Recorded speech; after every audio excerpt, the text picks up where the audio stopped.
Chapter 45, Apostasy at the Jordan. It was no accident that the Moabite women came into the Israelite camp to entice the men of the nation into intimate encounters. Now Israel remained in Acacia Grove, and the people began to commit harlotry with the women of Moab. They invited the people to the sacrifices of their gods, and the people ate and bowed down to their gods. Numbers 25, 1-2. This terrible scheme was hatched by Balaam, who was frustrated by his failure to help Balak as he wished. He knew how the hedge of protection worked, and knew that if they could get the Israelites to sin, then they could be destroyed. Josephus explains the background story. Quote, "But Balak, being very angry that the Israelites were not cursed, sent away Balaam without thinking him worthy of any honor.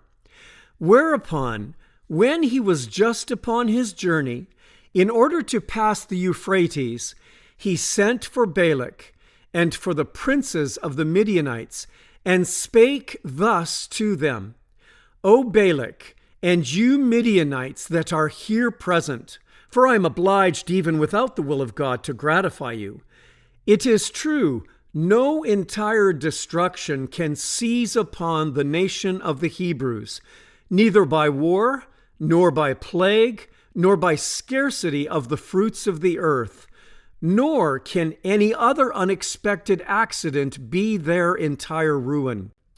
For the providence of God is concerned to preserve them from such a misfortune, nor will it permit any such calamity to come upon them whereby they may all perish.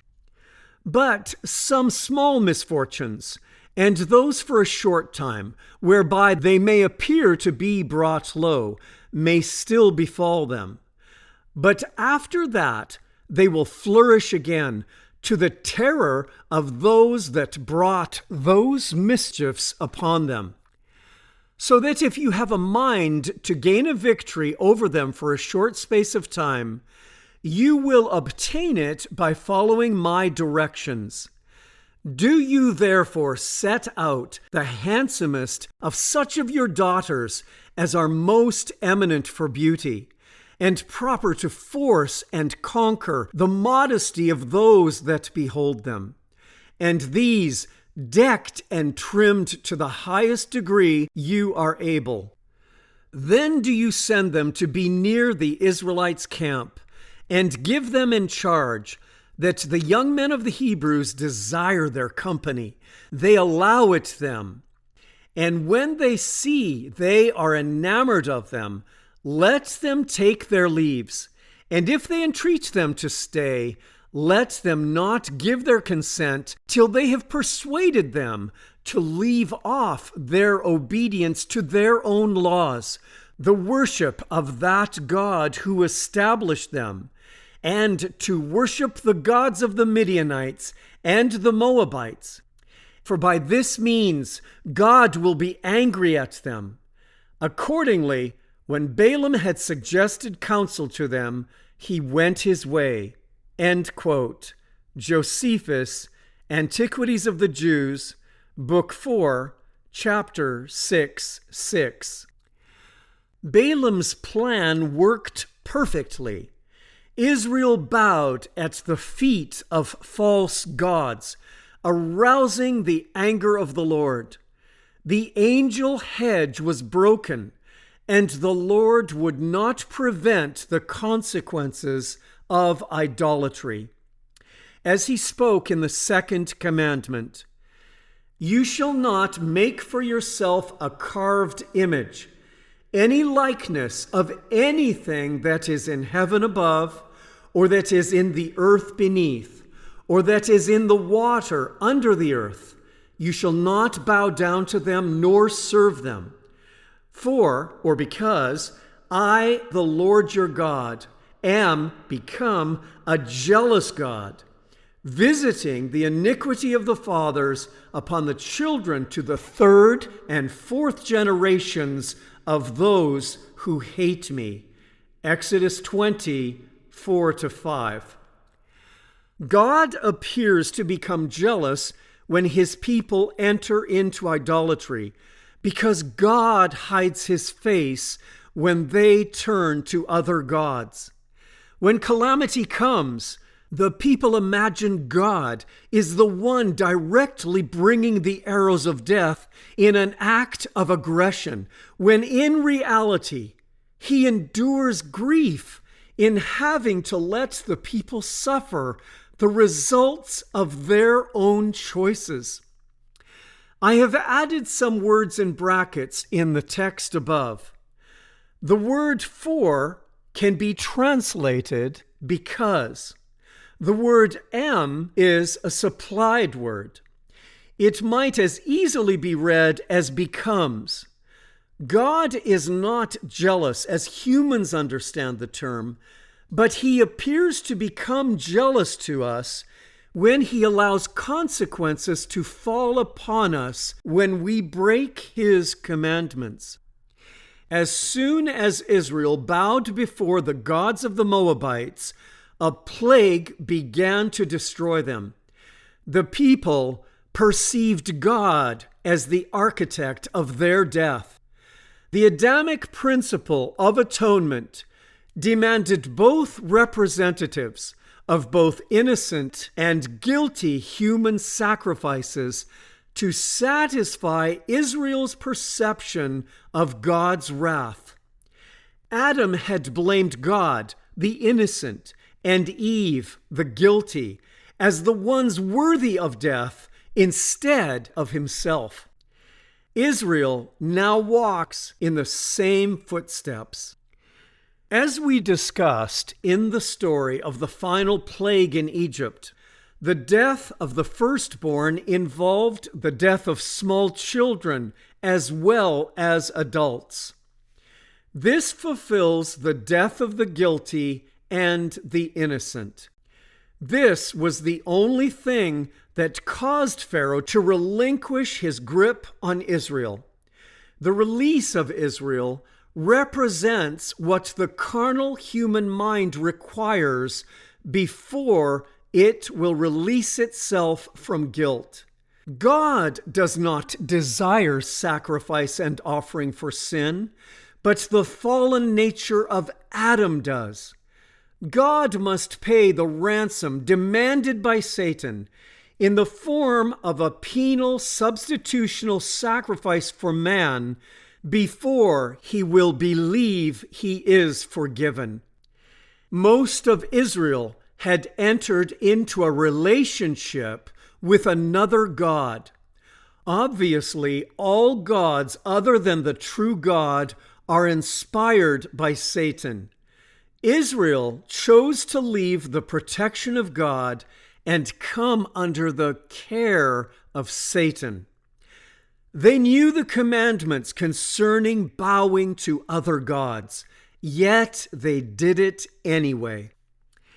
If a woman leaves her husband and enters into a relationship with another man who then beats and kills her, shall we blame the first husband for causing her death? If we would blame the first husband, then we are entitled to blame God for killing the Israelites. This is the context of the events that happened in Numbers 25 in the death of the guilty ringleaders in the apostasy and the plague which killed 24,000 people. The atonement process is completed in Numbers 31, where the guilty from Moab are killed along with their innocent male children. Only then could the Israelites grasp forgiveness and believe that God was appeased, stopping his anger against them. So Israel was joined to Baal of Peor and the anger of the Lord was aroused against Israel. Then the Lord said to Moses, "Take all the leaders of the people and hang the offenders before the Lord out in the sun, that the fierce anger of the Lord may turn away from Israel." Numbers 25, 3-4. As we look into the face of our Father as he speaks the words, "Take all the leaders of the people and hang the offenders before the Lord," do we dare attempt to discern its meaning without the life of Christ, the mediator? God is required by the people to assume the character of a judge, demanding the people offer him a human sacrifice to appease him. They need to see justice served before they can believe their killer God is appeased. God has no choice but to give over the offenders to death, because this is the process of atonement they understand. This was the only way in which the people would accept mercy. A sacrifice or penal substitution was required. The whole nation had been involved in the feast, but those most notable in encouraging them to evil were now hung up in the sight of the people. As the people looked upon the men hung up before the sun, like the process of looking up to the brass serpent, the people could begin to believe that God would forgive them so they could be healed of the plague. While the plague was striking terror through the camp, one of the princes of Israel brought a Midianite woman into the middle of the camp in the sight of the corpses hanging in the air, intending to have sex with her. Just then, one of the Israelite men brought a Midianite woman into his tent, right before the eyes of Moses and all the people, as everyone was weeping at the entrance of the tabernacle. Numbers 25:6. Although many in the camp had sinned, the actions of this man provided a lightning rod for human justice to manifest itself. Zimri, the Simeonite, became a sin bearer, not only for himself, but for the entire nation. When Phinehas, son of Eleazar, and grandson of Aaron the priest, saw this, he jumped up and left the assembly. He took a spear and rushed after the man into his tent. Phinehas thrust the spear all the way through the man's body and into the woman's stomach. So the plague against the Israelites was stopped, but not before 24,000 people had died. Numbers 25, 7-9. When Phinehas, which means mouth of a serpent, other variants include mouth of brass, saw the brazen actions of Zimri, his sense of justice was aroused. While Israel was stricken with fear and plague for their sins, this wicked man flouted his sin before them. Phinehas, following the principles of human justice, mouth of the serpent, and judgment, took a javelin and killed Zimri and Cosbi in the act of sexual intercourse.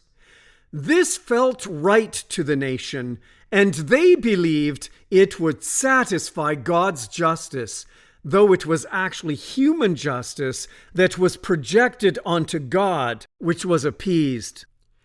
It was after this act that the plague was stopped.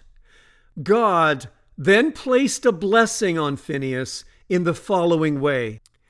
Phinehas, the son of Eleazar, the son of Aaron the priest, has turned back my wrath from the children of Israel, because he was zealous with my zeal among them, so that I did not consume the children of Israel in my zeal. Therefore say, Behold, I give to him my covenant of peace, and it shall be to him and his descendants after him a covenant of an everlasting priesthood, because he was zealous for his God and made atonement for the children of Israel. Numbers 25:11-13. In the action of killing Zimri and Cosbi, Phinehas made atonement for Israel. Just as healing came to Israel by looking to the serpent, now Israel was healed by the mouth of the serpent, bringing appeasement to God for Israel. This was an atonement process which they understood. This is what atonement looks like in the mirror of the Old Covenant. This follows the same pattern as the striking of the rock. Israel could not have believed that God would forgive them until Zimri was dead, because human justice demands death before forgiveness can occur. Without the shedding of blood, there is no remission of sin. Hebrews 9:22. We notice the process by which Phinehas obtained an everlasting priesthood. He offered a human sacrifice by which God was appeased. This is exactly how the Christian world views Christ. He offered himself as a human sacrifice to appease God's wrath. Since he was raised from the dead, he obtained an everlasting priesthood. And in another passage, God said to him, You are a priest forever in the order of Melchizedek. Hebrews 5:6. But because Jesus lives forever, his priesthood lasts forever. Hebrews 7:24. God blessed Phinehas because Israel needed a mediator to intercede for them.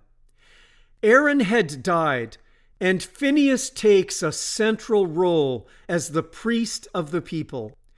All of this process is satisfying the wrong perceptions of the people, but there is no other way for God to reach them. So God blesses Phinehas according to the desire of the people. If Phinehas had not done what he did, Israel would have remained under the perceived condemnation of God as they understood it. They would not have been able to believe God would forgive them. Therefore, the plague would have continued until the majority of the camp would have perished. It is only forgiveness which releases the human heart from the power of Satan. To open their eyes in order to turn them from darkness to light and from the power of Satan to God, that they may receive forgiveness of sins and an inheritance among those who are sanctified by faith in me. Acts 26:18. If Israel had understood that sacrifice is not part of the truth of God's character, they could have come and asked for forgiveness and been accepted. They could have spoken to the rock and received the waters of life freely. But man's ways are not God's ways. Therefore, Zimri had to die by the mouth of the serpent, so that the whole nation would not perish. Later in the history of Israel, we gain a deeper insight into men's thinking behind hanging men up before the Lord. Now there was a famine in the days of David for 3 years, year after year. And David inquired of the Lord, And the Lord answered, "It is because of Saul and his bloodthirsty house, because he killed the Gibeonites." So the king called the Gibeonites and spoke to them. Now the Gibeonites were not of the children of Israel, but of the remnant of the Amorites. The children of Israel had sworn protection to them, but Saul had sought to kill them in his zeal for the children of Israel and Judah. Therefore David said to the Gibeonites, "What shall I do for you? And with what shall I make atonement, that you may bless the inheritance of the Lord?" And the Gibeonites said to him, "We will have no silver or gold from Saul or from his house, nor shall you kill any man in Israel for us." So he said, "Whatever you say, I will do for you." Then they answered the king, "As for the man who consumed us and plotted against us, that we should be destroyed from remaining in any of the territories of Israel, let 7 men of his descendants be delivered to us, and we will hang them before the Lord in Gibeah of Saul, whom the Lord chose." And the king said, "I will give them." 2 Samuel 21, 1-6. We see in these actions the principles of man's atonement. Famine had fallen upon Israel. In order to remedy the curse, 7 men had to die. In this case, the men were relatively innocent. They had not personally committed any crime against the Gibeonites, yet they were chosen as a penal substitution for the sin of their father. Once this action was taken, Israel believed the sin was forgiven, and therefore the rain could return. As we stated previously, this element of the death of the innocent is an important part of human atonement. As we see in the story of the cross of Christ, the innocent must be slain alongside the guilty. Then one of the criminals who were hanged blasphemed him, saying, "If you are the Christ, save yourself and us." But the other, answering, rebuked him, saying, "Do you not even fear God, seeing you are under the same condemnation? And we indeed justly, for we receive the due reward of our deeds. But this man has done nothing wrong." Luke 23, 39-41.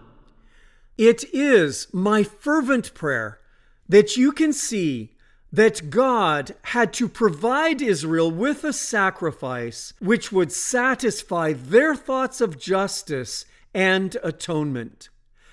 God did not desire sacrifice, but without one, the whole nation would have perished. God had to respond to this thought process. You don't realize that it's better for you that one man should die for the people than for the whole nation to be destroyed. John 11:50. Caiaphas is not inspired by God when he speaks these words, but by Satan. The Lord had to pay Satan's ransom demands in order to save Israel from being completely destroyed by the plague. Now that the plague had been stayed, an innocent victim must be secured to complete the atonement process. We will see this in the next chapter.